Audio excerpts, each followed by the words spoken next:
Alain, propos d'un Normand. La justice a des amis. Le moraliste a les bons trains.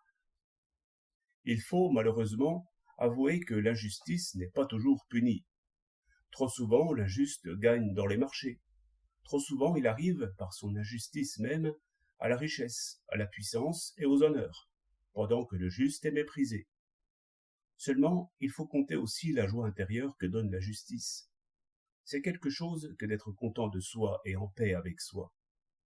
Voilà un sentiment que l'injuste ne connaîtra jamais. Mais, dit le misanthrope, je ne vois pas que l'injuste déteste l'injustice. Tout au contraire, je crois qu'il est plus fier souvent d'un succès dû à l'injustice que de toute autre chose. Tant qu'ils n'obtiennent que ce qui leur est dû, ils ne s'en font pas gloire, et cela leur prouve moins leur propre puissance que celle des lois et des juges. Mais s'ils arrivent, par une manœuvre habile, à réaliser un bénéfice qui ne soit pas en rapport avec leur travail, c'est alors qu'ils s'admirent eux-mêmes. Jamais un plaideur n'est si content que lorsqu'il a gagné dans un mauvais procès. Et j'ai souvent observé que ceux qui sont haut placés dans l'État se plaisent à faire obtenir à leurs amis des avantages injustes.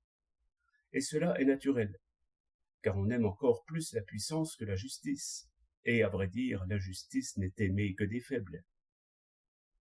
Elle n'en demande pas plus, dit le sage, car cela suffit pour qu'elle soit aimée par tout le monde. Il n'est pas d'homme qui ne soit faible pendant qu'il dort, c'est-à-dire pendant la moitié de sa vie.